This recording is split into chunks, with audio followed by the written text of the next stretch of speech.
मार्च अंत में, अप्रैल में कहा था कि ये सेक्टर ऑफ द ईयर रह सकता है, और देखिए ये भाग भी रहा है। भसीन साहब, स्वागत है। फार्मा स्टॉक्स की बात हो रही थी आपके आने से पहले, बताइए आपके इस समय के फेवरेट्स कौन से हैं, और ये जो नतीजे आए हैं कुछ फार्मा कंपनियों के, इस पर भी अगर आपकी राय हो। डिवीज लैब आपको कैसा नजर आया, सिप्ला पर आपकी क्या राय है, और शिल्पा मेडिकेयर पर भी राय दीजिए प्लीज। हाँ, गुड मॉर्निंग हेमंत, आपको भी और और बाकी सबको भी। हाँ बिल्कुल, आप देखिए हेमंत जी के pharma is now blue eyed boy, और 3 साल का नॉन परफॉर्मेंस 4 महीने में आपने कंप्लीट कर दिया। Exceptional results from Cipla, 25% EBITDA आया और मार्जिन इज वे अहेड। और मुझे लगता है सिप्ला की री रेटिंग जो हो रही है वो और चढ़ सकती है। 850 का टारगेट है हमारा। Divi's is a no brainer, आपको 2100 से 2200, 2500, 2700 का भाव हो गया है, और वो बता रहा है कॉन्ट्रैक्ट फार्मिंग में इसने कितना गेन किया है। तो मैं अभी भी सोचता हूं हेमंत जी, इंडिविजुअल स्टॉक्स पे मत जाइए, try and buy a basket of stocks. The pharma funds are doing exceptionally well and that is where your money should be, because even though in the short run ये काफी अच्छे results हैं, they've also moved up quite a bit. So I would not be adventurous enough to say just blindly buy, but मैं इस कारण से कह रहा हूं कि फार्मा फंड लेंगे तो उसमें मिक्स आएगा आपको। Doctor Lal path lab, Ipca laboratory, Cadila, Sun, ये सारों का एक मिक्स आपको शिमरन मिले तो बेटर है rather than individual stocks. But Cipla definitely results are far beyond what the market was looking for. ठीक बात है। अच्छा भसीन साहब, एक सवाल मुझे आपसे और पूछना था। ये सऊदी अरेमको के सीईओ के बयान को आपने किस तरह से रीड किया? फार्मा स्टॉक्स तो देखिए ऑल टाइम हाईज लगा ही रहे हैं। रिलायंस के ऊपर अब होप वीकेंड पर और जग गई है, जब से सऊदी अरेमको के सीईओ कह रहे हैं कि वो निवेश करने के ऊपर इस समय देखिए विचार कर रहे हैं। ये बयान आपको कैसा लगा? और रिलायंस इंडस्ट्रीज पर अब अपना व्यू दीजिए प्लीज, इस हफ्ते के लिए कैसा ये शेयर रह सकता है? क्योंकि अगर ये मजबूत रहा तो देखिए फिर हम 11, 350, 400, 500 की तैयारी करेंगे। और हफ्ते भर का व्यू भी दीजिए, अब मार्केट पर आपका व्यू क्या है इस हफ्ते के लिए? तो हेमंत, हाँ बिल्कुल, देखो Reliance is going to be the trend setter, और रिलायंस ने लीड किया। ये इंडेक्स जो 11,000 है उसका सबसे ज्यादा श्रेय रिलायंस को ही आता है। और आपको पता है कि सऊदी अरेमको ने डिविडेंड भी दिया है, बट उनके रिजल्ट्स काफी वीक थे, उनको गिवन एटमोस्फियर है, तो उनको भी पता है कि they have to keep up their investment. और Reliance is a no break, I think एक टाइम की बात है, अगले 3 हफ्ते में हो या 3 महीने में, it's a done deal. I think crude is also proxy के global growth is returning faster than normal. लेकिन हेमंत जी, यहाँ मार्केट के ऊपर मैं थोड़ा सा कॉशियस हूँ, given that dollar oversold territory में है और वहां पुल बैक है।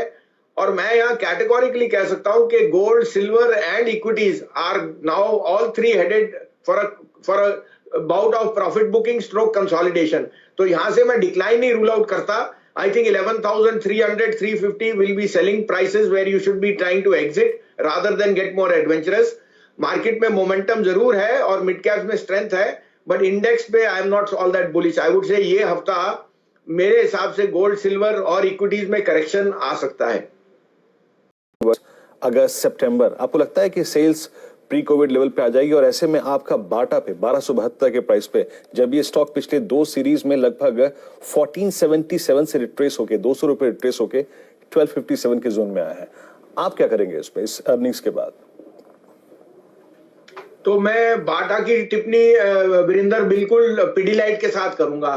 दे आर बोथ कंजम्पशन स्टॉक, और आपको पता है बाटा इज द लार्जेस्ट, उसका जो टर्न अराउंड था because it started to contracting most of its business.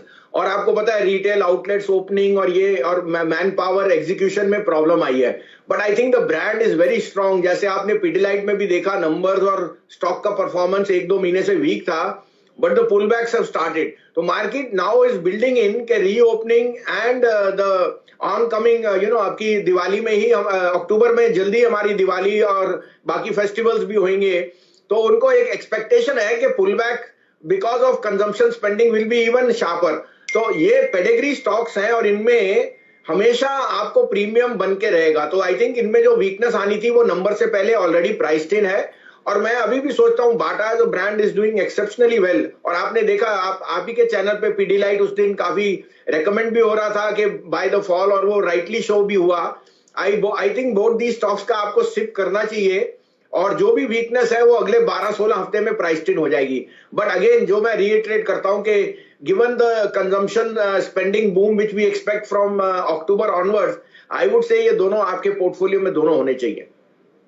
आप तो आपको कुछ दिनों से लगातार बता रहे हैं। भसीन साहब बताइए, एससीआई पर आपकी राय, अब आरईसी नंबर्स के बाद प्रॉफिट बुक कराएंगे या आपको लगता है और तेजी करनी चाहिए? नहीं हेमंत, बने रहिए। देखिए 11,200 पे मैं ओवरऑल इंडेक्स पे फ्रंटलाइनर्स पे इतना कंफर्टेबल नहीं हूं, लेकिन यहां मैं 5-6 शेयर आपको डिविडेंड यील्ड के बताता हूं। उसमें REC PFC stand out. REC में 8.5% का यील्ड है और पीएफसी में 11% का यील्ड, और ये आपको पता है कंसिस्टेंट यील्ड्स हैं, दे हैव टू पे बैक टू द गवर्नमेंट। इसलिए मैं 4-5 नाम बोलता हूं। आज मेरा टॉप पिक इस कारण से ओएनजीसी भी है, जहां क्रूड भी बढ़ रहा है। ONGC also is a dividend yield stock of 6.5%.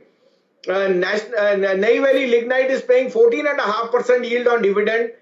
Coal India 10%, PFC 11%, NMDC 6.2%. तो icing on the cake will be कि 20% का स्टॉक अपसाइड मिल जाए, बट कैश ऑन हैंड आपको बताता है कि dividend yield is very very lucrative. तो इन 5-6 शेयरों की बास्केट बनाइए। REC PFC are telling you कि एट अ टाइम जब बॉन्ड यील्ड्स लोएस्ट पे हैं, इनको सबसे ज्यादा मार्जिन एक्रिएशन है, और साथ में power is doing extremely well.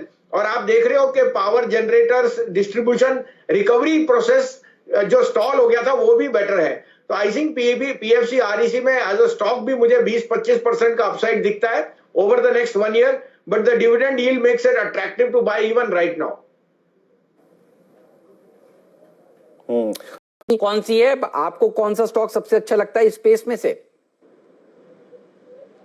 तो हेमंत जी 3 कंपनियां हैं। आपको पता है बीईएल पे हम बहुत बुलिश थे, 65 से 100 हो गया। I again reiterate, BEL is a quality stock. इस जैसी कोई कंपनी नहीं है इंडिया में। और बीईएल, भारत फोर्ज और एलएनटी, अगर आप डिफेंस में बना रहना चाहते हैं, देखिए पहली बात, इन्होंने काफी ऑर्डर फ्लो की बात आती है, लेकिन ऑर्डर एक तरह से मटीरियलाइज नहीं करते। But in 3 companies have the lion share of the business. L&T and Bharat Forge have already set up capacities, और अगर इनमें और मोमेंटम बना तो they will be the ones which will gain। तो तीनों में रिस्क रिवॉर्ड बहुत फेवरेबल है। आपको तीनों की बास्केट करनी चाहिए। जैसे आपको कहा, मार्केट वॉलेटाइल है, अगले 4-6 हफ्ते में हमें करेक्शन भी दिखता है, तो इस कारण से सिप कीजिए इन तीनों शेयरों में।